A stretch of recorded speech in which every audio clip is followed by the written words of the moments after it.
Hey guys, tonight we're descending into one of history's most brutal environments. A place where time moved differently, where hope died slowly, and where survival itself was a form of torture. We're talking about medieval dungeons, but not the romanticized versions you see in movies.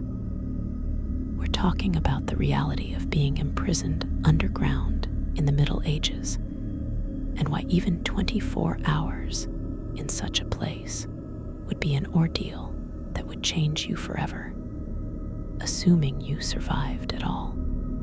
So before we go any further into this descent into darkness, take a moment to like the video and subscribe, but only if you genuinely enjoy what we do here. And let me know in the comments where you're tuning in from and what time it is for you. It's always fascinating to see who's joining us from around the world, especially those of you settling in for the night. Now, dim the lights, maybe turn on a fan for that soft background hum, and let's ease into tonight's journey into the medieval underworld. The word dungeon comes from the Old French word donjon, which originally referred to the great tower or keep of a castle, the most secure and defensible part of the structure. But over time, the word came to specifically mean the underground prison chambers that were often located in the foundations or basement levels of these towers. These weren't designed as humane detention facilities. They were designed to break people, to punish them, to make them confess, or simply to make them disappear. And the first thing you need to understand about surviving in a medieval dungeon is that survival wasn't really the point from the perspective of those who put you there. You were meant to suffer, and if you happened to survive that suffering, it was almost incidental. Let's start with the moment of arrival, because this is where your ordeal truly begins. You've been arrested, perhaps for a crime you committed, perhaps for a crime someone accused you of, perhaps simply because you angered someone with power. Medieval justice was not about due process or presumption of innocence. You would be dragged or marched to the castle or fortress that held the dungeon, and you would be taken down. The descent itself is significant. Down stone stairs, steep and worn, perhaps spiral stairs that go down and down, until you've lost track of how far below ground you are. The temperature drops as you descend. The light fades. The air becomes damp and stale. And then you reach the bottom, and you see where you'll be held.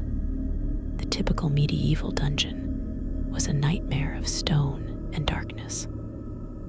The walls were thick stone, often damp from groundwater seeping through, sometimes with moss or mold growing on them.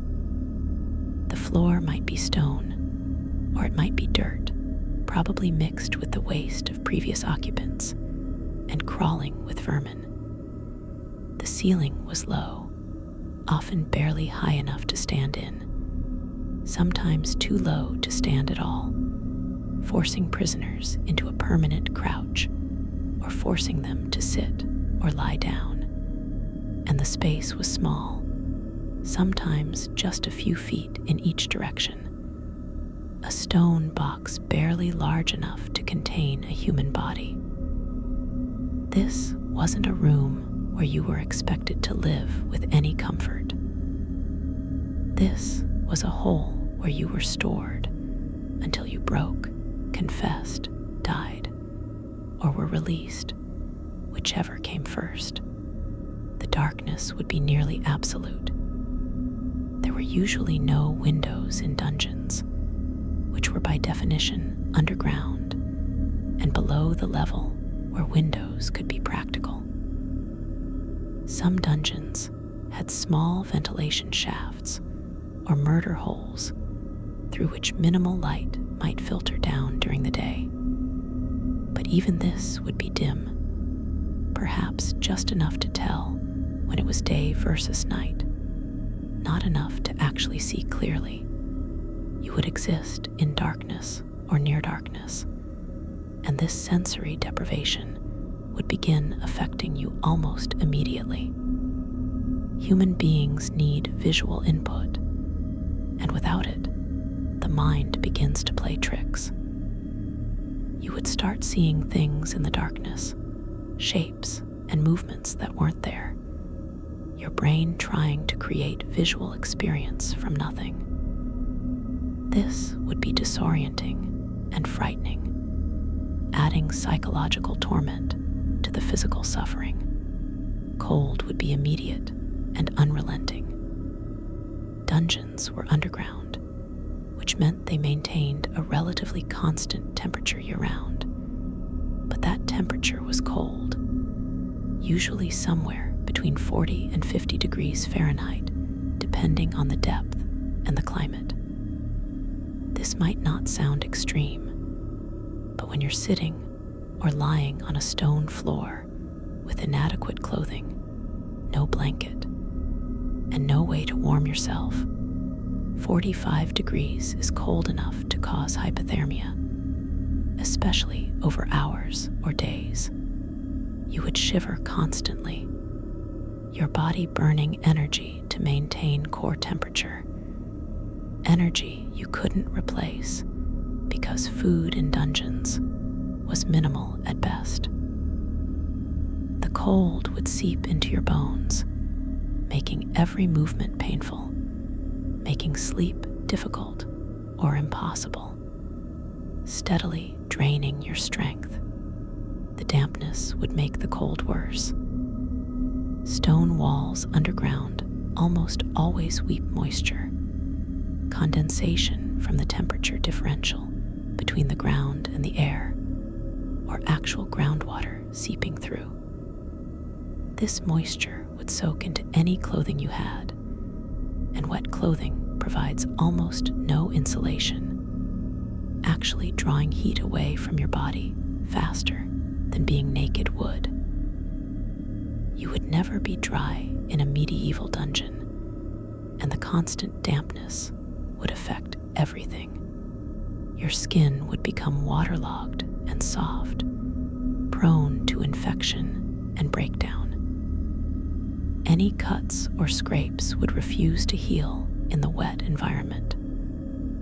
Fungal infections would thrive on your skin and under your nails. The dampness would get into your lungs, making every breath feel heavy and wet, contributing to respiratory infections that could kill you if the dungeon didn't. The smell would assault you immediately and would never go away. Dungeons smelled of human waste because there was no sanitation system. You would be expected to relieve yourself wherever you were, probably in a corner if the cell was large enough to have corners, or simply where you stood or sat if it wasn't. The waste would accumulate, mixing with old waste from previous prisoners, creating a thick layer of filth on the floor. The smell would be overpowering at first, causing gagging and nausea, but eventually you would become somewhat desensitized to it, though you would never completely stop smelling it. The ammonia from urine would be strong enough to burn your eyes and throat. The smell of decay from feces and from previous prisoners who had died there would permeate everything. You would smell it, breathe it, taste it in every breath. The sounds of a dungeon would be unlike anything in normal experience. Stone chambers echo and amplify sounds in strange ways. You might hear other prisoners in nearby cells their cries, their weeping, their prayers, their slow descent into madness. These sounds would echo through the stone passages, distorted and eerie, making it difficult to judge distance or direction. You might hear rats, and we'll talk more about rats shortly. You might hear water dripping, the sound of moisture seeping through stone, a constant drip, drip, drip that could drive you mad with its regularity and its reminder of the dampness all around you. And you might hear the sounds of the castle above you, footsteps on stone floors, doors opening and closing, sounds of normal life happening somewhere above while you rotted below. These sounds would be muffled by the stone and distance, like hearing life from underwater, a constant reminder that the world continued without you. Or you might hear nothing at all, which would be worse. Some dungeons were deep enough and isolated enough that no sounds from outside penetrated. You would exist in absolute silence, except for your own breathing, your own heartbeat, your own movements. This sensory deprivation is a form of torture in itself. Humans need auditory input, and without it, the mind creates sounds, auditory hallucinations that seem completely real. You would hear voices calling your name, conversations happening just outside your cell, music or singing from nowhere, sounds of approach that never arrive. These hallucinations would be indistinguishable from reality, making you question your sanity, making you call out to people who weren't there, making you believe things that weren't happening. The immediate physical effects on your body would begin within the first few hours. The sitting or lying on cold stone would cause pressure points on your body, hips, shoulders, tailbone, to become painful, and then to develop pressure sores. These are areas where skin breaks down from constant pressure, cutting off blood flow, creating open wounds that would quickly become infected in the filthy environment without the ability to move freely or to change positions comfortably. These pressure sores would develop rapidly and would be excruciatingly painful. Medieval prisoners often had to choose between the pain of pressure sores in one position and the pain of cramped muscles in another position, shifting constantly, but never finding relief. Your joints would stiffen from the cold and from the limited movement. If you were chained or shackled, which many prisoners were, the iron would be cold against your skin, drawing heat away and causing the flesh beneath to become numb and then painfully sensitive. The shackles would rub and chafe, creating raw areas that would bleed and become infected. The weight of chains would be constant, making every movement require effort, exhausting you even when you were trying to rest. And if the chains were positioned to restrict your movement, forcing you to remain in an uncomfortable position, the pain would be immediate and would increase steadily as muscles fatigued and cramped. The hunger would start within hours, a gnawing emptiness in your stomach that would steadily intensify. Medieval dungeons didn't have regular meal schedules. You might be fed once a day. You might be fed every few days, or you might not be fed at all if your jailers forgot or decided you didn't deserve food. When food did arrive, it would be minimal. usually a piece of stale bread, maybe some thin gruel or porridge, water if you were lucky. This would barely be enough to sustain life, let alone to maintain health or strength. Your body would begin consuming its own tissues for energy, starting with fat reserves if you had any, then moving to muscle mass. You would become progressively weaker, more lethargic, less able to maintain body temperature or fight off infections. The thirst would be even more immediate and more desperate. You need water to survive, and in the dampness of a dungeon, you would actually be losing water through sweating and breathing more than you might in a drier environment. When water was provided, it would often be contaminated, drawn from sources that weren't safe for drinking, possibly mixed with sewage or simply stagnant and full of bacteria. Drinking this water would cause dysentery and other intestinal infections, but not drinking it would cause dehydration and death.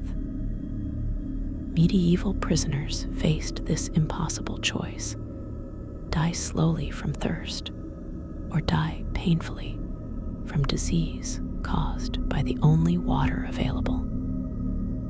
Many chose to drink and hoped they would survive the resulting illness. The rats would appear shortly after you arrived, drawn by the smell of human presence and the possibility of food. Medieval dungeons were infested with rats, and these rats were bold, accustomed to humans, and unafraid, because they had learned that dungeon prisoners were helpless. The rats would investigate you, running across your body as you lay or sat, biting you to see if you would react, testing whether you were food yet. If you had any food, the rats would swarm it, and fighting them off would be difficult in the darkness and weakness. If you fell asleep or lost consciousness, the rats would become more aggressive, biting exposed flesh, potentially causing serious injuries. Rat bites could cause severe infections, and rats carried diseases, including typhus and plague. A prisoner who survived everything else could die from infection caused by rat bites. The isolation would begin to break your mind within hours. Humans are social creatures, and solitary confinement is recognized today as a severe form of psychological torture. In a medieval dungeon, you would be completely alone unless you were unfortunate enough to share your cell with another prisoner, which brought its own problems. Without human contact, without conversation, without any social interaction, your mind would begin to deteriorate. You would talk to yourself, conducting conversations with imaginary people, creating elaborate fantasies to escape the horror of where you actually were. Some prisoners would develop full psychotic breaks, losing touch with reality entirely, believing they were somewhere else or someone else, or believing things about their situation that weren't true. This descent into madness could happen quickly in the extreme conditions of a dungeon, and once it began, recovery was unlikely even if you were ever released. The specific types of medieval dungeons varied in their particular horrors, and understanding these variations helps us grasp just how many ways imprisonment could destroy you. The bottle dungeon, or oubliette, from the French word meaning to forget, was perhaps the most terrifying design. This was essentially a pit with a narrow opening at the top, wider at the bottom like a bottle, carved into solid rock beneath a castle floor. The prisoner would be lowered through the opening, which was barely wide enough for a person to fit through, and would land at the bottom in complete darkness. The opening would then be sealed with a trapdoor or stone. There was no way out, no way to climb the smooth walls, even if you had the strength. You were literally forgotten, left to die of thirst, starvation, or the injuries sustained in the fall. Some oubliettes had spikes at the bottom to kill the prisoner immediately, but many didn't, meaning death came slowly over days or weeks. The oubliette represented the ultimate form of social death. You weren't just imprisoned, you were erased. No one would see you again. No one would speak to you. You would simply cease to exist in the minds of those above. The psychological impact of this complete abandonment would be catastrophic. You would scream for help that would never come. You would claw at the walls until your fingers bled.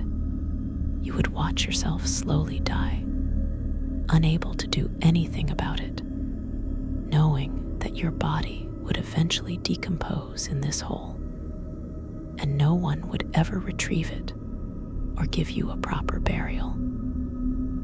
The oubliette was designed not just to kill, but to unmake a person, to ensure they died with maximum suffering and minimum dignity. The pit prison was similar, but sometimes allowed for slightly better survival prospects, though not much better. These were pits dug into the ground or carved into rock, covered with an iron grate or wooden trapdoor. Prisoners might be lowered on ropes or might be forced to jump or fall. The pit would be deep enough that climbing out was impossible without assistance, often 20 to 30 feet deep. Unlike the oubliette, the pit prison usually had an opening that allowed some air circulation and sometimes minimal light. Food and water might be lowered on ropes, or they might be thrown down, and prisoners would have to scramble for them in the darkness. Multiple prisoners might be kept in the same pit, which created its own horrors as weakened, desperate people fought over scraps of food and turned on each other. In a pit prison with multiple occupants, the hierarchy would establish itself quickly and brutally. Stronger prisoners would dominate weaker ones, taking the best positions away from standing water or waste, claiming more of whatever food was provided, sometimes killing weaker prisoners to eliminate competition. When prisoners died, their bodies couldn't be removed immediately and would decompose in the pit with the living, adding to the horror and the disease risk. The survivors would be surrounded by the corpses of those who hadn't endured, a constant reminder of their likely fate. Some historical accounts describe pit prisons where the living had to stack the corpses to create slightly drier platforms to sit or sleep on, using the dead as furniture because there was no alternative. Cage prison was another variation, where prisoners were kept in iron or wooden cages, suspended from castle walls, or placed in courtyards. While technically not underground dungeons, these represented another form of imprisonment that wouldn't be survivable for long periods. The cages were usually too small to stand in, forcing prisoners into cramped positions that caused excruciating pain after hours. Exposed to the elements, prisoners would bake in summer sun and freeze in winter cold. Rain would soak them, snow would cover them, and they would have no shelter or protection. Public display added humiliation to suffering, as townspeople could mock, throw objects, or spit on the caged prisoners. Death from exposure, dehydration, or starvation would come within days or weeks, and the body would often be left in the cage as a warning to others. The chains and restraints used in medieval dungeons were instruments of torture in themselves, not just tools of confinement. Heavy iron shackles would be clamped around ankles and wrists, the rough metal chafing and cutting into skin. The shackles would be connected by chains to rings set into the walls or floor, limiting movement to whatever length of chain was provided. Some chains were short enough that the prisoner could barely move at all, forced to remain in one position for days or weeks. The weight of the chains would be exhausting, every movement requiring effort to lift the heavy iron. In cold dungeons, the metal would be painfully cold against skin, conducting heat away and causing numbness and chilblains. The manacles themselves could be instruments of torture, deliberately made too tight so they cut into flesh, or featuring internal spikes that pressed into the prisoner's limbs. Some restraint systems forced prisoners into stress positions, arms pulled above the head and chained to the ceiling, or chained in positions that prevented lying down or sitting comfortably. These stress positions would cause muscles to cramp and fatigue quickly, creating pain that intensified over hours until it became unbearable. The prisoner couldn't escape the pain through any change of position because the chains prevented meaningful movement. This was torture that required no active participation from jailers. The restraints did the work continuously and automatically. The neck collar or iron collar was particularly brutal. A heavy iron band locked around the neck and sometimes connected by a short chain to a wall ring at head height. This prevented the prisoner from lying down or even lowering their head, forcing them to stand or sit upright indefinitely. Sleep became nearly impossible, as any relaxation would cause the collar to choke them. The weight of the collar would cause neck pain and eventual damage to the cervical spine. If the collar was too tight, it would restrict breathing and blood flow, causing headaches, dizziness, and potentially brain damage from oxygen deprivation. Historical accounts describe prisoners who wore neck collars for extended periods, developing permanent neck injuries and respiratory problems. The biological reality of dungeon imprisonment would become increasingly dire as hours passed. Your immune system, already compromised by stress, cold, hunger, and lack of sleep, would begin to fail. Every surface in the dungeon was contaminated with bacteria, viruses, and parasites. Every breath you took would bring pathogens into your lungs. Every sip of water would introduce intestinal parasites and bacteria into your digestive system. Every rat bite or scratch from the rough walls would be a potential infection site. without your immune system functioning properly. These infections would take hold rapidly and spread through your weakened body. The most common killer in medieval dungeons was probably what we would call sepsis today, a body-wide infection that causes organ failure. A simple cut or scrape, infected with bacteria from the filthy environment, would cause the area to become red, swollen, and painful. Without treatment, the infection would spread into the bloodstream, causing fever, chills, rapid heartbeat, and confusion. As sepsis progressed, blood pressure would drop, organs would begin to fail, and death would follow. This process could take days, and it would be agonizing.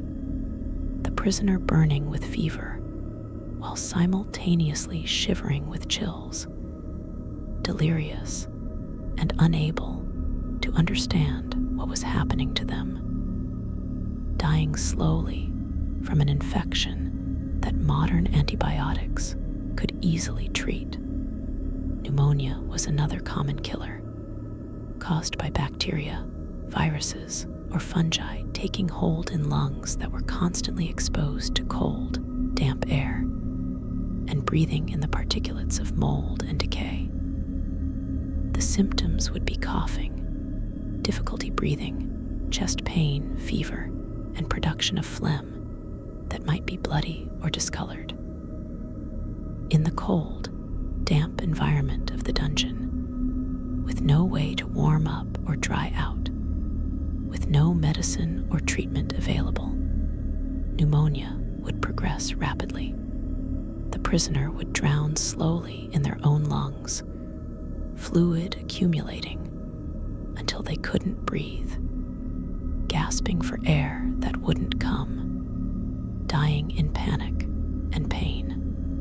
Dysentery from contaminated water or food would cause violent diarrhea and vomiting, leading to severe dehydration.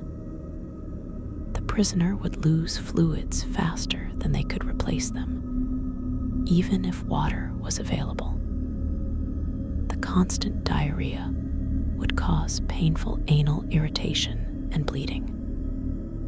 The dehydration would cause weakness, dizziness, confusion, and eventually organ failure. The prisoner would be too weak to stand, lying in their own waste, barely conscious, dying of thirst while their body expelled what little fluid remained. This was one of the most common and most miserable ways to die in a medieval dungeon, and it could happen within days of contaminated water consumption. Typhus, spread by lice and fleas that infested dungeons, would cause high fever, headache, and a distinctive rash. The fever would be so severe that prisoners would become delirious, hallucinating and unable to recognize reality. The rash would spread across the body, and in severe cases, gangrene would set in, fingers and toes turning black and dying while still attached to the living body. Typhus killed slowly, over weeks, and the death rate was extremely high before modern medicine. Prisoners sick with typhus would be in agony, their bodies burning with fever, their minds lost in delirium, their extremities rotting, until finally their organs failed and death came as a mercy. The psychological torture of not knowing how long you would be held would be as devastating as the physical conditions. Medieval imprisonment wasn't about serving a set sentence. It was about punishment until you confessed, until you paid a ransom, until you died, or until your captor decided to release you for whatever reason. You would have no idea if you would be there for days, months, or years. every day would bring the possibility of release or execution, and neither might come. This uncertainty would prevent any kind of psychological adaptation. You couldn't settle into enduring a known period. You could only exist in constant anxiety about your future. The hope of release would torture you as much as the fear of permanent imprisonment. Hope rising every time you heard footsteps approaching, then crashing when they passed by or brought only more suffering. The interrogation that many dungeon prisoners faced would be another layer of horror layered onto the baseline suffering. Prisoners might be taken from their cells to be questioned, often with torture to encourage confession or information. The torture might be physical, beatings, burning, crushing, stretching, any of the extensive repertoire of medieval torture techniques.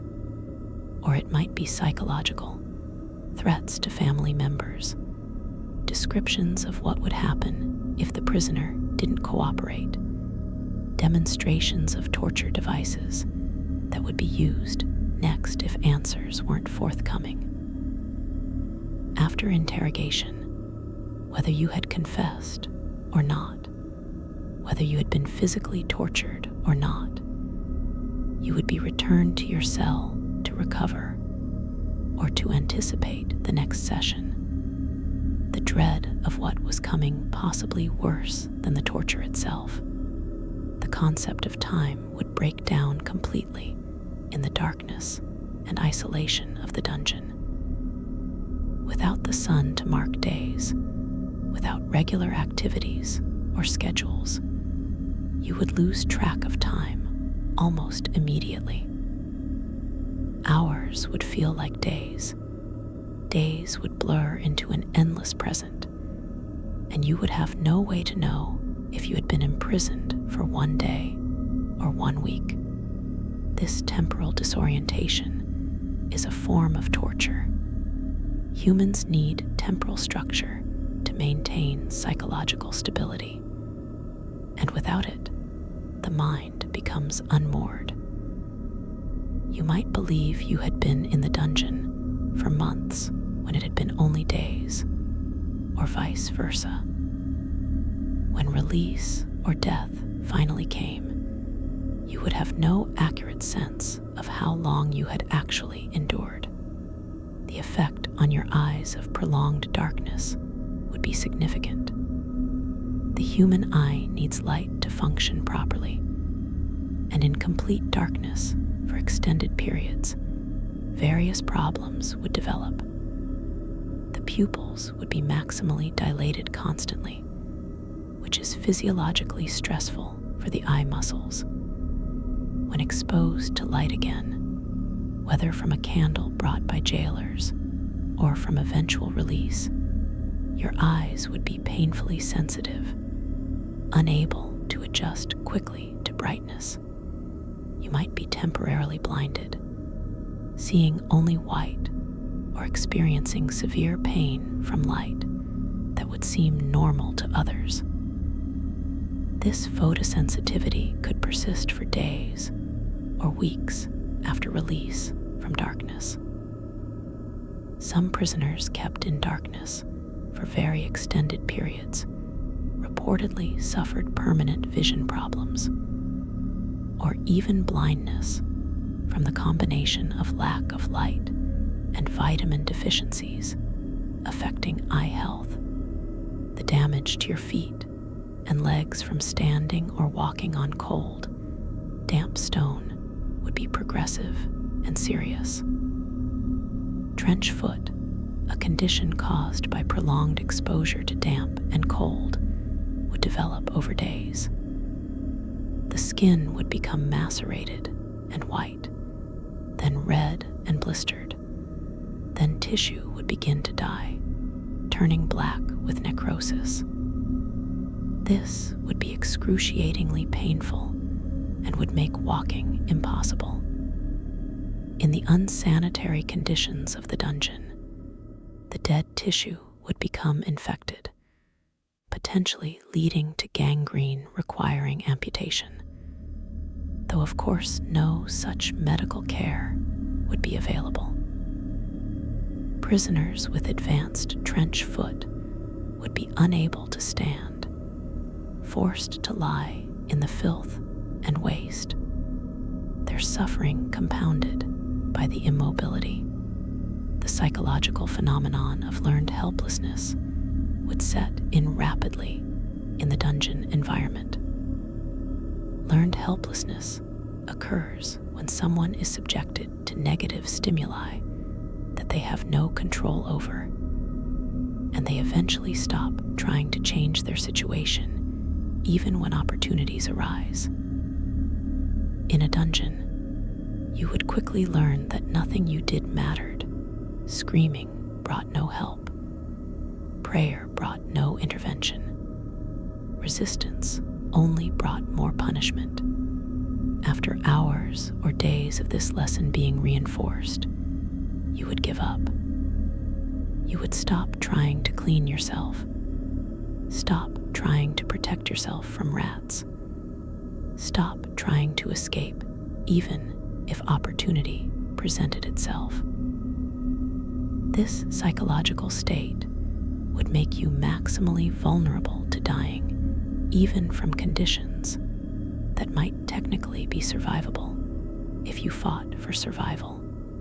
The social death of imprisonment would affect you even in the isolation of the dungeon. Medieval society was built on relationships and reputation, and imprisonment destroyed both. Your family might disown you, not wanting to be associated with a criminal or prisoner. Your property could be confiscated, leaving your family destitute. Your reputation would be destroyed, and even if you were eventually released, you would be marked forever as someone who had been in the dungeon. This social death might be permanent, even if physical death wasn't. And the knowledge of this would add to your suffering. You weren't just losing days or weeks of your life to imprisonment. You were losing your entire social existence, everything you had built, everyone you had known, all of it gone or irreparably damaged. Variations in treatment between different prisoners would be stark and would depend entirely on social class, wealth, and political importance. A noble prisoner might receive better food, cleaner conditions, even basic comforts like straw to sleep on or blankets against the cold. They might be held in above-ground rooms rather than underground dungeons. They might be released if ransom was paid or political circumstances changed. A peasant or commoner prisoner would receive no such considerations. They would be thrown into the worst dungeons, given minimal food and water, if any, and left to die without anyone caring about their fate. This inequality extended even into imprisonment and death, with privilege protecting some while condemning others to the worst suffering possible. The specific medical conditions that would develop rapidly in a medieval dungeon environment go far beyond what we've already discussed, and understanding them helps explain why survival, even for 24 hours, would push the human body and mind to their absolute limits. Chilblains, a condition caused by exposure to cold and damp, would develop on fingers, toes, ears, and nose within hours. The affected areas would become swollen, red, and intensely itchy, then painful as tissue damage progressed. In the worst cases, chilblains could progress to frostbite even in temperatures above freezing. The combination of cold and moisture causing ice crystals to form in cells and destroy tissue. The itching would be maddening, and scratching would damage the already compromised skin, creating entry points for infection. Hypothermia would be a constant threat, and the early stages would begin within the first few hours of exposure to the cold dungeon environment. Mild hypothermia causes shivering, confusion, fumbling hands, and memory loss. As core body temperature drops further, moderate hypothermia sets in, causing violent shivering to stop, replaced by muscle stiffness and decreased consciousness. The prisoner would become increasingly confused and lethargic, making poor decisions like removing what little clothing they had, because paradoxical undressing occurs when the body's temperature regulation fails. Severe hypothermia would cause unconsciousness, shallow breathing, weak pulse, and eventually cardiac arrest. The process could take hours or days, depending on conditions and the prisoner's physical state. But death from hypothermia was common in medieval dungeons, prisoners simply going to sleep and never waking up. The nutritional deficiencies that would begin to manifest even in short-term imprisonment would have immediate and serious effects. Scurvy, caused by vitamin C deficiency, could begin showing symptoms within weeks, but the body's stores would be depleting from day one. The first signs would be fatigue, weakness, and irritability, followed by bleeding gums, loose teeth, and poor wound healing. In severe cases, old wounds would reopen spontaneously, bones would become brittle, and internal bleeding would occur. Medieval dungeon diets, consisting mainly of bread and water with little to no fresh food, were perfect prescriptions for scurvy. Prisoners held for months would inevitably develop this disease, their bodies slowly falling apart at the cellular level. Pellagra, caused by niacin deficiency, would cause the 4Ds: diarrhea, dermatitis, dementia, and death. The skin would become scaly and discolored, particularly on areas exposed to what little light reached the dungeon. The digestive system would fail, causing constant diarrhea that would worsen the already severe dehydration. The neurological effects would be particularly disturbing, causing hallucinations, paranoia, and aggressive behavior. A prisoner developing pellagra would become increasingly mentally unstable, unable to distinguish reality from delusion, potentially violent toward themselves or others if there were cellmates. Without treatment, pellagra was fatal, and the medieval dungeon diet provided no source of the nutrients needed to prevent it. Beriberi, caused by thiamine deficiency, would cause two main forms of symptoms. Dry beriberi would affect the nervous system, causing weakness, pain, and eventually paralysis of the legs. The prisoner would become unable to walk, then unable to move at all, trapped in complete immobility while still conscious and aware. Wet beriberi would affect the cardiovascular system, causing the heart to fail and fluid to accumulate in the body, particularly the legs and lungs. The prisoner would struggle to breathe as their lungs filled with fluid, essentially drowning on dry land. Both forms were agonizing and ultimately fatal without treatment that medieval dungeons never provided. The psychological stages of dungeon imprisonment followed predictable patterns that would unfold over the first 24 hours and beyond. The initial stage, lasting the first few hours, would be acute panic and denial.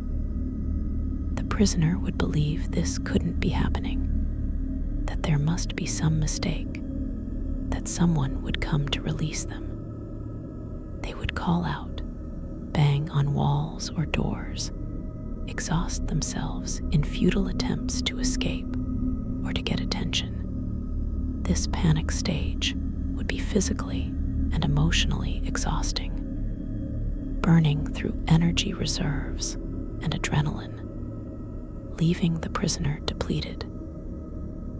And in despair, when they finally accepted that no immediate rescue was coming, the second stage, beginning after several hours, would be grief and despair. The reality of the situation would sink in, and the prisoner would mourn everything they had lost: freedom, family, their previous life, their future. They would cry if they had energy for tears, and if dehydration hadn't already prevented it. They would pray, bargain with God or fate, promise anything if only they could be released. This stage was psychologically devastating, but necessary for eventual adaptation, if adaptation was even possible. Some prisoners never moved beyond this stage, remaining in active despair until death. The third stage, if the prisoner survived long enough to reach it, would be attempted adaptation. The mind would try to find ways to cope with the unbearable situation. This might take the form of ritual behaviors, counting stones in the wall, organizing the space in some small way, creating a schedule even without any time markers to follow. Or it might take the form of dissociation, mentally separating from the physical body and its suffering, imagining being somewhere else, creating elaborate fantasy worlds to escape into. Or it might take the form of religious transcendence, interpreting the suffering as divine test or purification, finding meaning in the pain. These coping mechanisms could help short-term survival, but were also symptoms of the mind breaking under stress. The phenomenon of prison psychosis or isolation syndrome would begin developing even within the first 24 hours. This is a specific set of psychological symptoms caused by extreme isolation and sensory deprivation, including hallucinations, panic attacks, difficulty thinking and concentrating, paranoia, and problems with impulse control. The prisoner would see things that weren't there, not just shadows, but full apparitions, people who would seem completely real. They would hear voices having conversations, calling their name, singing, screaming. They would become convinced that impossible things were happening, that they were being watched by invisible entities, that the walls were closing in, that time had stopped or was flowing backward. These weren't symptoms of madness, but normal responses to abnormal conditions. The brain trying desperately to create the sensory input it needed and failing to distinguish between real and imagined. The physical act of lying or sitting on stone for extended periods would cause damage beyond just pressure sores. The spine would lose its natural curves from forced positions, causing pain and potential permanent damage. The hips would develop bursitis, inflammation of the fluid-filled sacs that cushion the joints, causing intense pain with any movement. The shoulders would freeze from immobility and cold, losing range of motion that might never fully return. The knees would swell from fluid accumulation, making bending or straightening them agonizing. Even if released after just 24 hours, the prisoner would be physically impaired for days or weeks, walking with difficulty, unable to perform normal movements without pain. The effect on teeth and oral health would be rapid and severe in the dungeon environment. The lack of food would mean no mechanical cleaning action from chewing. The contaminated water would introduce bacteria directly into the mouth. The vitamin deficiencies would cause gum disease and tooth decay to accelerate. The cold would cause teeth to become sensitive and brittle. Within days, teeth would begin to loosen in infected gums. Toothaches would develop that would be excruciating, with no possibility of relief. Abscesses would form, pockets of infection in the jaw that could spread to cause life-threatening systemic infection. Medieval people already had poor dental health, but dungeon conditions would take it to catastrophic levels. Prisoners losing teeth or dying from dental infections that spread to the brain. The dehydration that would occur even with minimal water provision would cause a cascade of problems throughout the body. The blood would thicken, making the heart work harder and increasing risk of blood clots. The kidneys would begin to fail, unable to filter toxins properly without adequate fluid. Urine would become dark and concentrated, painful to pass, potentially causing kidney stones that would cause agonizing pain. The brain would swell slightly from lack of fluid, causing severe headaches, confusion, and difficulty thinking. The skin would lose elasticity and become fragile, tearing easily. The lips would crack and bleed. The tongue would swell and become coated with white or yellow film. The throat would become so dry that swallowing would be difficult or impossible, making it hard to eat even if food was provided. The role of vermin beyond rats deserves further examination. Lice would infest any prisoner within hours, coming from previous occupants or from the general environment. Body lice, head lice, and pubic lice would all take up residence, causing intense itching that would become maddening. The constant scratching would create wounds that would become infected.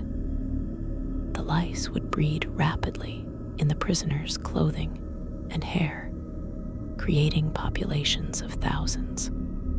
Beyond the itching and infection risk, lice spread typhus, as mentioned earlier, a disease that could kill within weeks. Fleas would also be present, jumping from rats to human hosts, biting repeatedly, and also potentially spreading plague and other diseases. Bedbugs, though not as common as lice, would be present in any dungeon where wood or organic material provided hiding places. Their bites would cause intensely itchy welts that would add to the prisoner's suffering and provide more infection sites. Mites could burrow into skin causing scabies, an incredibly itchy condition where the mites tunnel under the skin to lay eggs, creating lines of inflamed, infected burrows. Scabies would spread across the body, the itching becoming so intense that prisoners would scratch themselves bloody, unable to stop even though they knew they were causing damage. The psychological impact of being constantly bitten and infested, of feeling things crawling on you that you couldn't see or prevent, would add another layer of torment to an already unbearable situation. The water sources in dungeons, when they existed, were often contaminated in multiple ways.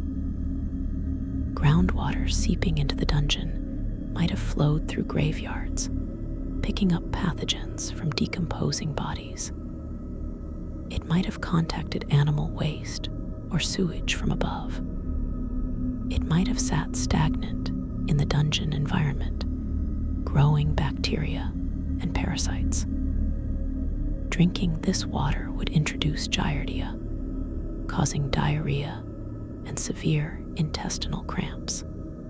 It might contain cholera bacteria, causing violent diarrhea and vomiting that would kill through dehydration within days. It might contain typhoid bacteria, causing high fever and confusion that could last for weeks before either killing the prisoner or allowing slow recovery. Every sip of water would be a gamble with disease, but not drinking would mean certain death from dehydration. So prisoners had no real choice.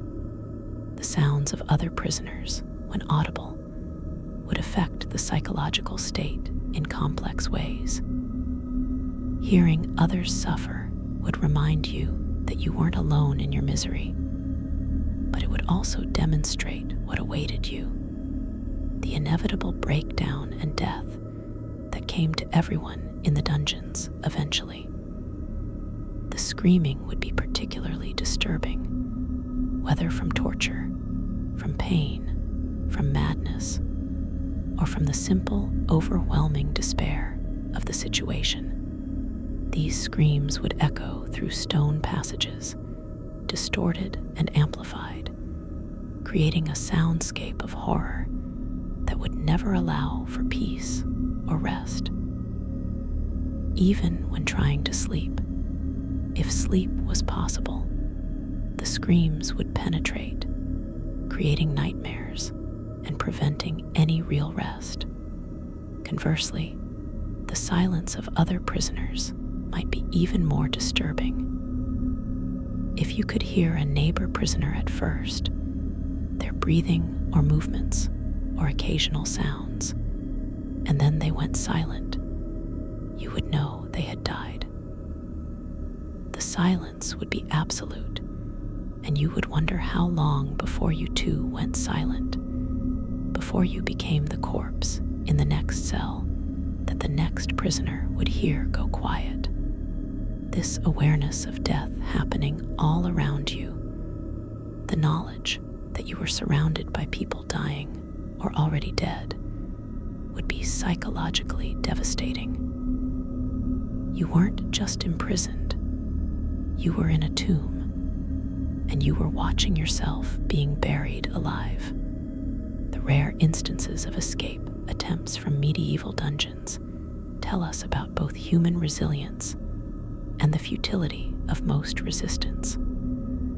Some prisoners tried to dig through walls or floors, using nothing but their fingernails or pieces of stone, work that would take months or years, and that usually led nowhere, the walls being too thick or leading only to more solid rock. Others tried to pick locks using bent nails or bits of metal, work that required skill, tools, and time that few prisoners had. Some tried to overpower guards during food delivery, but weakened, chained prisoners were rarely successful against armed, healthy guards. Most escape attempts failed and led to additional punishment, beatings, tighter restraints, or transfer to worse conditions. But prisoners tried anyway because the alternative was passive acceptance of death, and the human will to live, even in hopeless situations, drives people to attempt impossible things. The concept of ransom for noble prisoners provides some insight into how imprisonment functioned as political and economic tool rather than purely punitive measure. A captured noble might be held in relatively better conditions while negotiations for ransom proceeded, the captor having financial incentive to keep the prisoner alive and in condition to be exchanged for money or political concessions. But these negotiations could take months or years, and during that time, even privileged prisoners suffered from confinement, uncertainty, and separation from families and normal life. And if ransom wasn't paid, or if negotiations broke down, the noble prisoner might find themselves transferred to standard dungeon conditions, their social status no longer protecting them, dying the same deaths as common prisoners. The uncertainty of whether ransom would be paid added another layer of psychological torture. The religious context of medieval imprisonment is significant for understanding how prisoners and society viewed the experience. Many prisoners would interpret their suffering through religious frameworks, seeing it as divine punishment for sin, as a test of faith, or as preparation for the afterlife. Prayers would be constant for many prisoners, the only activity available to them, the only way to maintain hope or meaning. Some prisoners reportedly achieved states of religious ecstasy or transcendence through prayer and fasting, finding meaning in their suffering that made it more bearable. Others lost their faith entirely, unable to reconcile their suffering with belief in a loving God, dying without the comfort that religion might have provided. The chaplains who visited some prisons to provide last rites to the dying represented the only human kindness that many prisoners experienced, though even these visits were brief and formulaic, more about saving souls than alleviating suffering.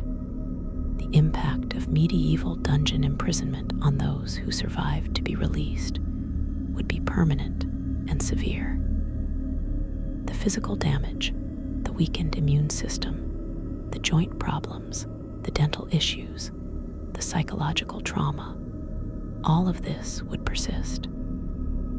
Former prisoners would have nightmares for years, would be unable to tolerate darkness or confined spaces, would startle at unexpected sounds, would struggle to trust others or form relationships after the betrayal and abandonment they had experienced. Many former prisoners died within months or years of release from complications of their imprisonment, infections that had taken hold in the dungeon finally overwhelming them, or from the strain on organs that had been pushed beyond their limits. Very few people who spent significant time in medieval dungeons truly survived in any meaningful sense.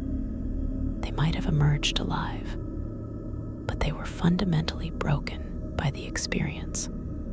The few first-hand accounts we have from medieval dungeon prisoners, usually from noble prisoners who were educated, and who survived to record their experiences, describe conditions that confirm the worst of what we can reconstruct from architecture and secondary sources.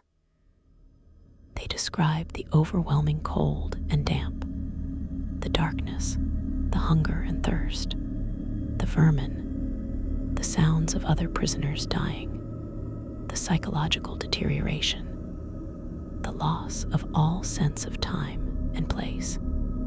They describe prayer as the only source of comfort and the only activity that gave structure to the endless days.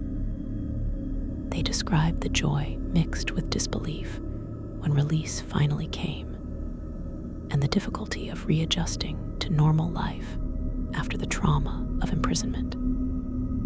These accounts, sparse as they are, provide validation that the horror of medieval dungeons was not exaggerated by later writers, but was, if anything, understated, the reality being worse than most later historians wanted to acknowledge. The architecture of medieval dungeons reveals the intentionality of their cruelty. These spaces were designed to break people, to strip away humanity, to reduce prisoners to suffering animals waiting for death. The lack of sanitation wasn't an oversight, but a feature, a way to degrade and dehumanize.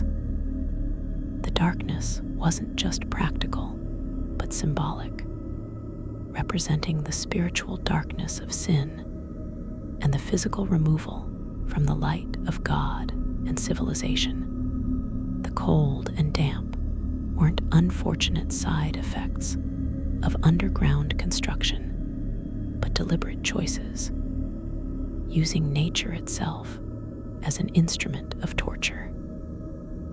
Every aspect of dungeon design and operation reflected medieval attitudes toward punishment, justice, and the value of human life, particularly the lives of those who had transgressed against law or authority. The comparison between different regions and time periods reveals that while all medieval dungeons were horrific, some were worse than others in specific ways. The dungeons of the Papal States, ironically those run by the Church, were notorious for their brutality, with the Leads under the Doge's palace in Venice and the dungeons beneath Vatican buildings reported to be particularly terrible. German dungeons in Castle keeps often featured the deepest and most isolated pits. English dungeons in Tower of London and other royal fortresses were relatively well documented and included some of the most psychologically sophisticated torture through prolonged uncertainty and isolation. French oubliettes were perhaps the most purely nihilistic, designed simply to erase people from existence. But everywhere across medieval Europe and beyond, the fundamental experience of dungeon imprisonment was similar. Darkness, cold, filth, hunger, isolation, and the slow approach of death. The specific individuals who operated medieval dungeons, the jailers and guards, deserve examination because their role in the suffering was direct and personal. These weren't necessarily sadists who enjoyed causing pain, though some certainly were.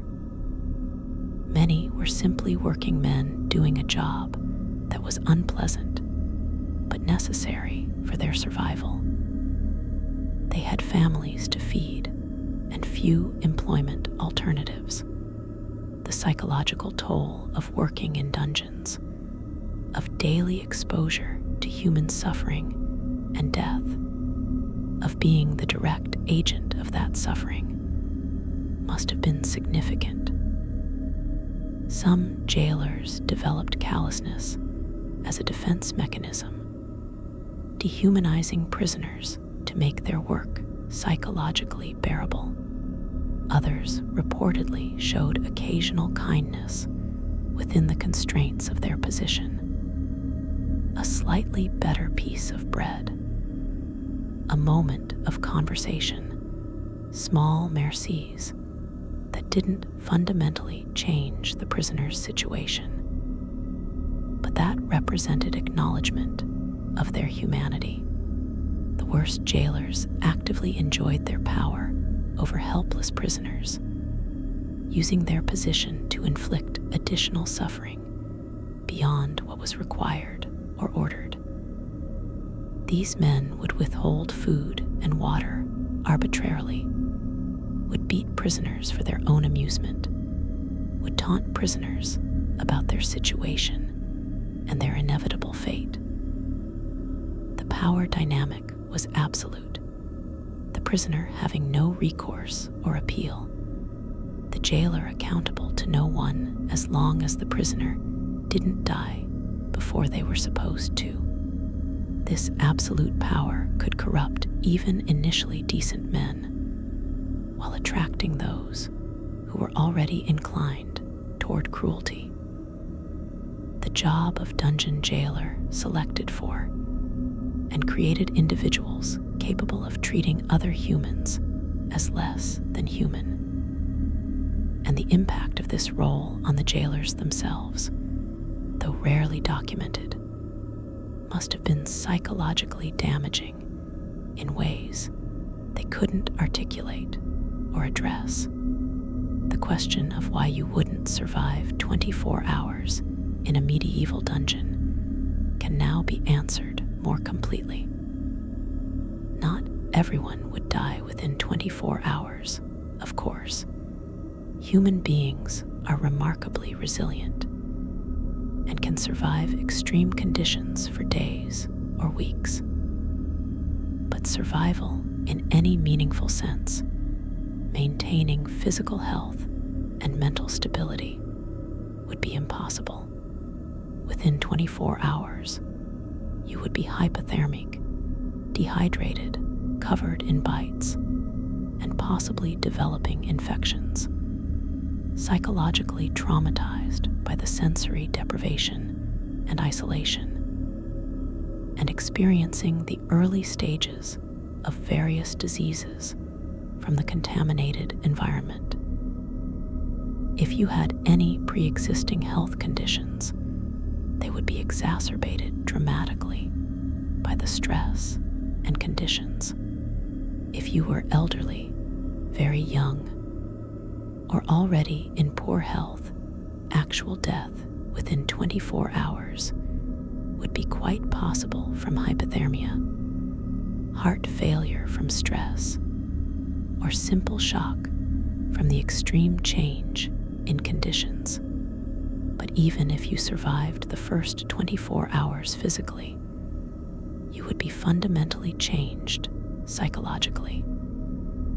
The experience of that first day and night in a medieval dungeon would create trauma that would affect you for the rest of your life, however long or short that life might be.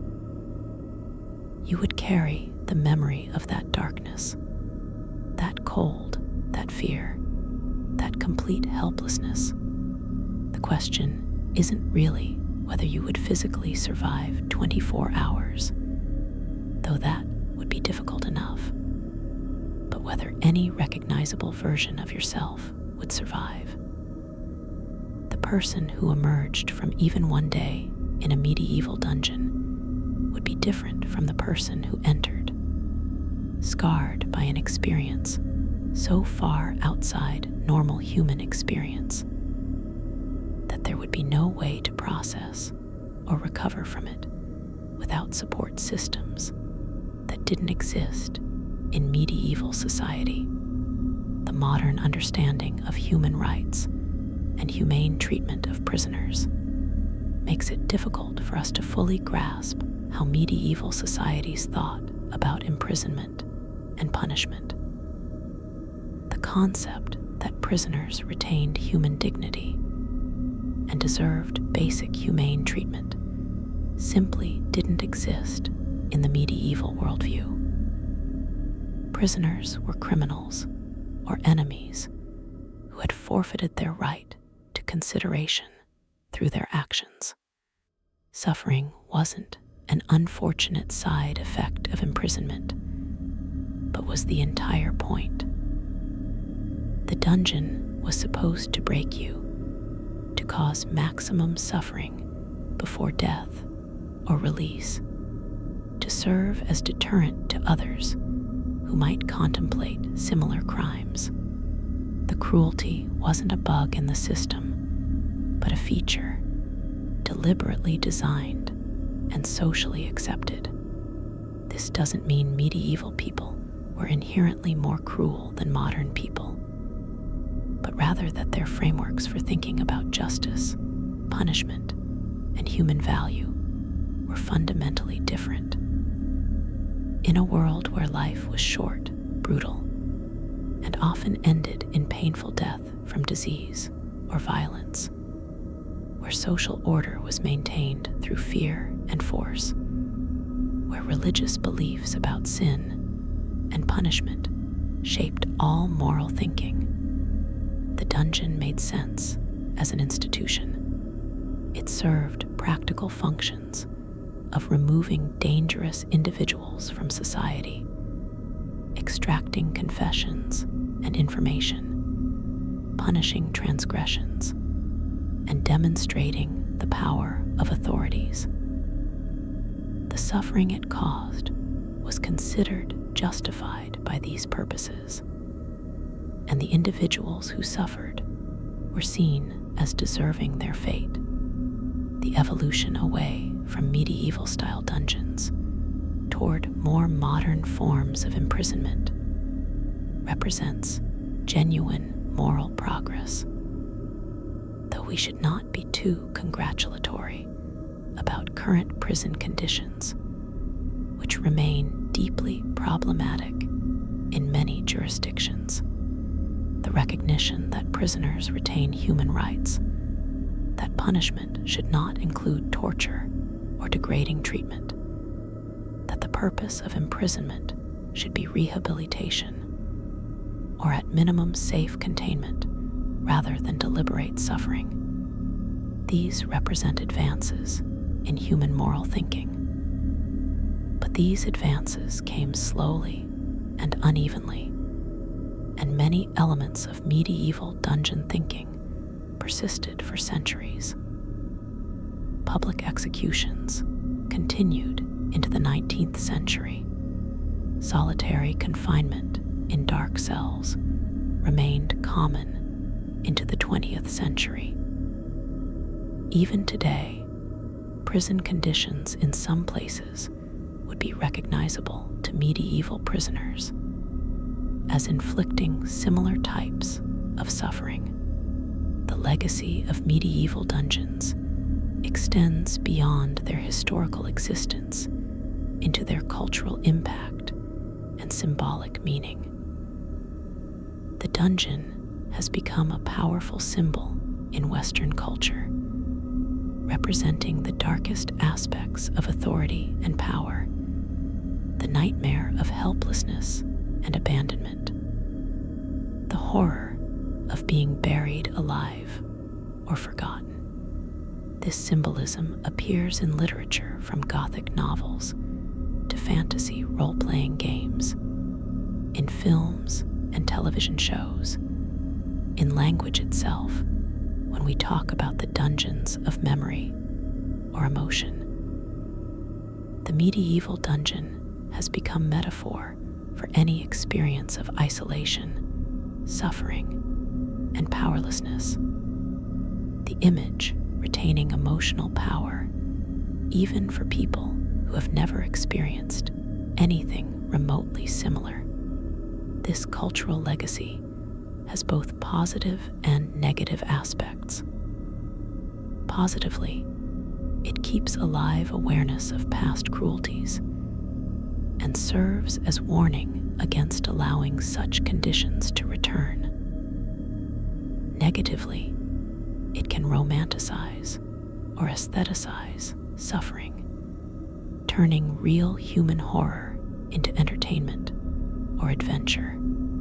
The use of dungeons in games and fantasy literature often strips away the genuine horror in favor of exciting challenges or atmospheric settings, losing the human reality of what these places actually were.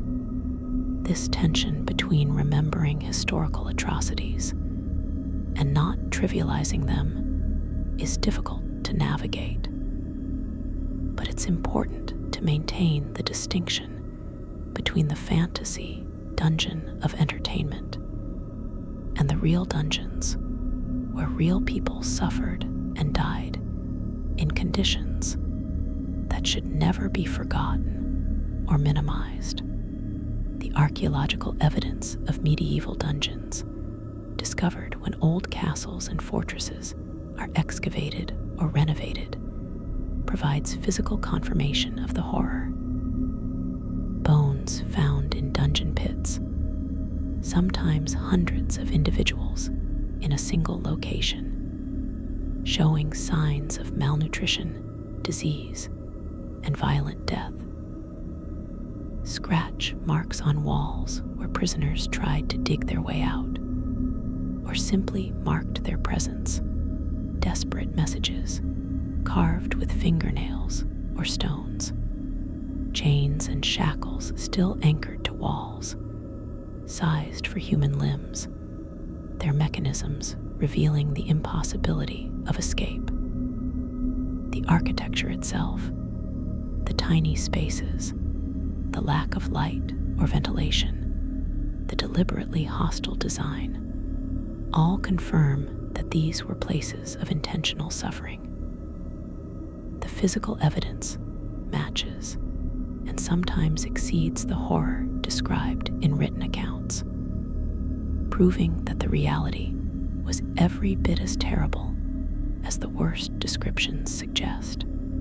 The comparison to modern understanding of what solitary confinement and sensory deprivation do to human psychology makes clear that even without the cold, damp, hunger, and disease, the isolation and darkness alone would be enough to cause severe psychological harm. Modern research has shown that even a few days of isolation can cause lasting psychological damage, and that extended solitary confinement is a form of torture that causes symptoms similar to those of physical torture. Medieval dungeon prisoners experienced not just isolation, but isolation combined with every other form of physical and psychological stress imaginable. The combination would be utterly devastating to human psychological functioning, explaining why prisoners who were released after extended periods were often described as mad or broken beyond repair. The question of whether anyone actually escaped medieval dungeons and what happened to them if they did reveals both the near impossibility of escape and the desperate creativity of those who tried. The few documented successful escapes usually involved extraordinary circumstances, assistance from outside, bribery of guards, or exploitation of unusual architectural features. Some prisoners reportedly escaped through sewage channels or through gaps in old walls. Others were released through political changes or ransom payments. But true escape, breaking out through one's own efforts without assistance, was vanishingly rare. The architecture was designed to prevent it, and prisoners were too weakened by conditions to have the strength or tools necessary for most escape attempts. Those who did somehow escape still faced the problem of fleeing to somewhere safe, difficult in a feudal society where travel was restricted and strangers were immediately suspect. The few who successfully escaped and survived would have carried both the trauma of their imprisonment and the knowledge that they remained fugitives, never truly safe from recapture. They would have to hide their identity, perhaps flee to another country, live in constant fear of recognition. The freedom they had gained through escape would be limited and anxious, nothing like the freedom they had known before imprisonment, and they would be physically and psychologically damaged by their time in the dungeon, health problems, and psychological scars, making it difficult to resume normal life, even if they managed to avoid recapture. The price of imprisonment was paid not just during confinement, but for the rest of one's life, however long that might be. The religious and philosophical questions raised by medieval dungeon imprisonment are profound and remain relevant. How should society treat those who transgress its laws? What purposes should punishment serve? What does our treatment of prisoners reveal about our values and our conception of human dignity? The medieval answer to these questions, as embodied in the dungeon, was that criminals and enemies deserved to suffer, that punishment should be harsh to deter others, and to satisfy concepts of justice that required proportional retribution.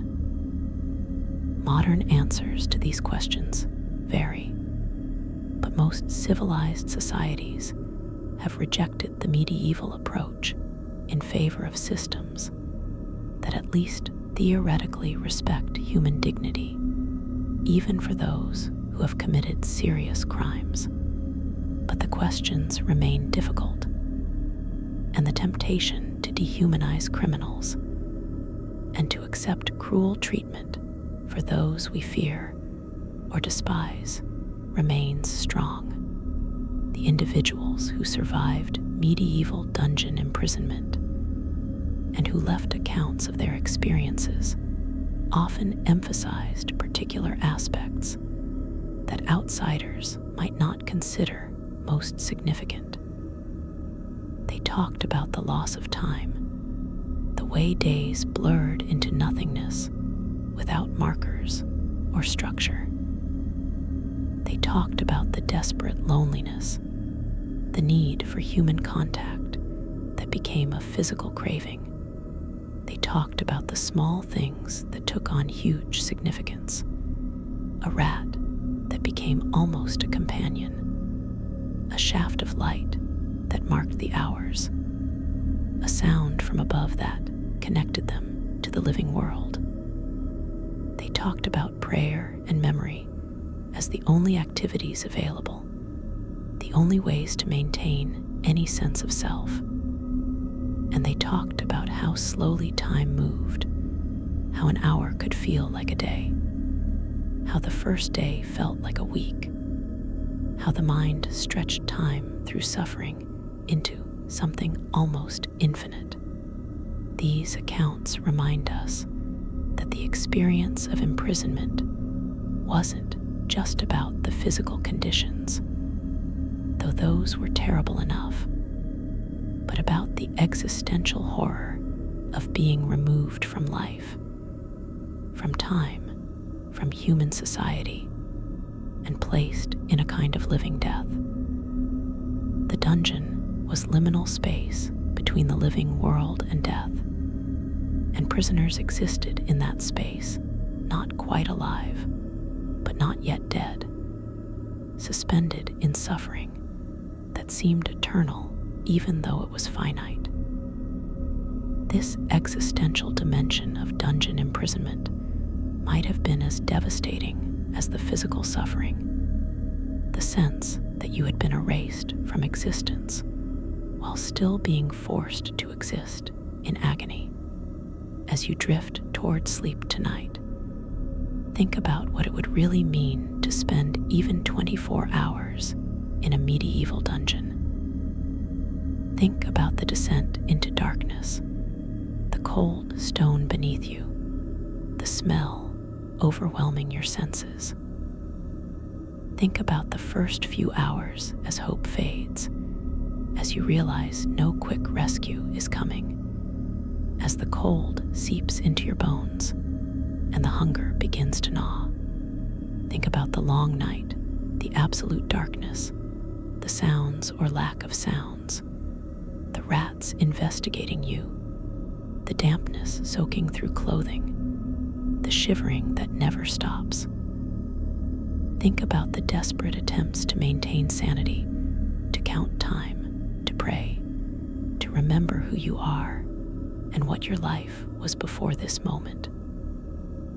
Think about the slow realization that this might not end, that this could be your existence from now until death, however long that takes.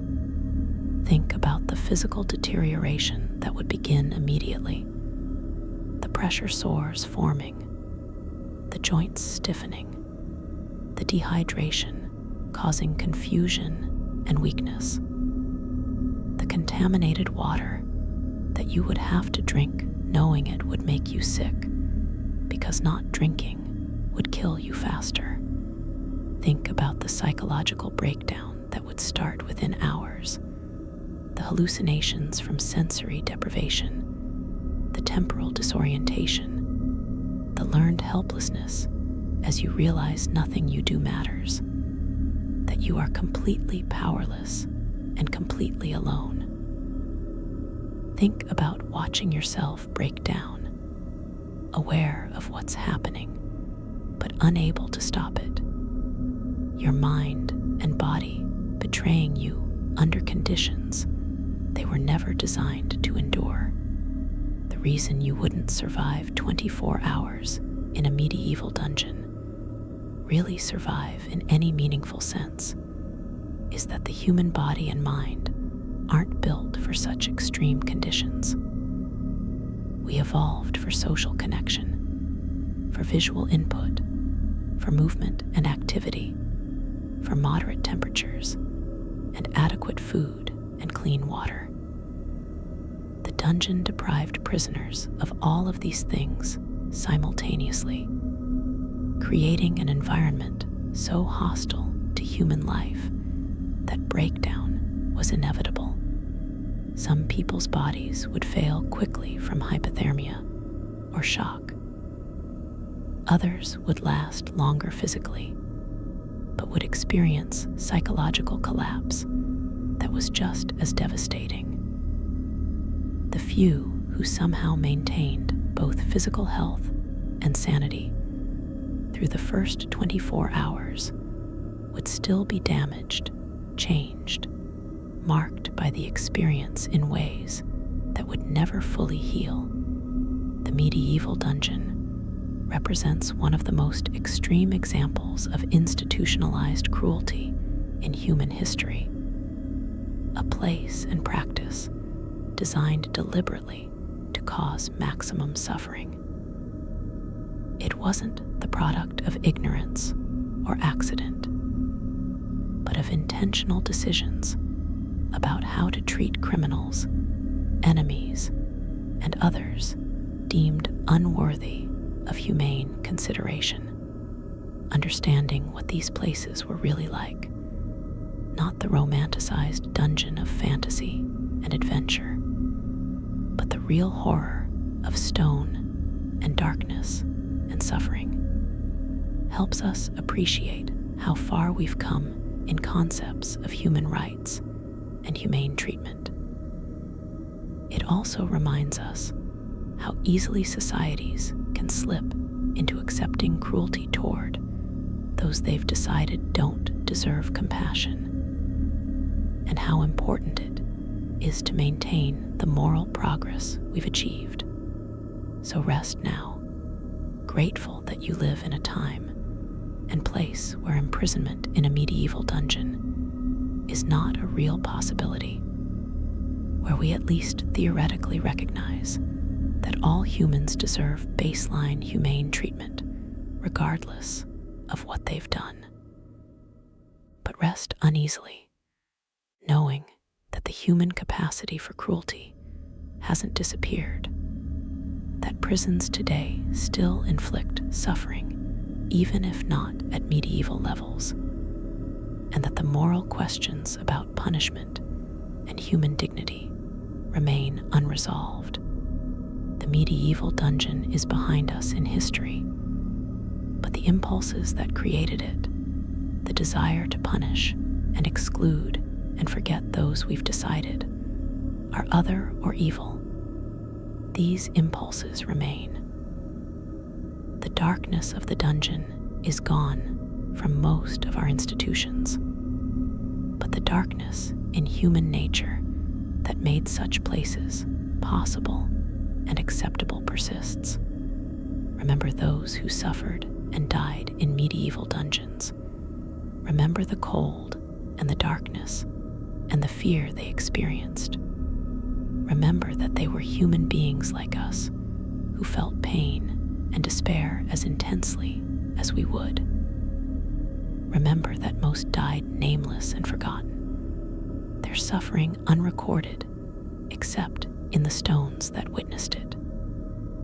Remember that this happened not in some mythological past, but in real historical time, to real people, in places that still exist as ruins or tourist attractions. And remember that the question of how we treat those who are powerless, whether prisoners or any other vulnerable group, remains the true test of our humanity and our civilization. The dungeon showed humanity at its worst, what we're capable of when we decide some people don't deserve consideration. May we never forget that lesson, and may we never return to those dark places, literally or metaphorically. Sleep well, but sleep with awareness that the comfort and safety you enjoy were not available to countless humans in the past and remain unavailable to many in the present. Good night.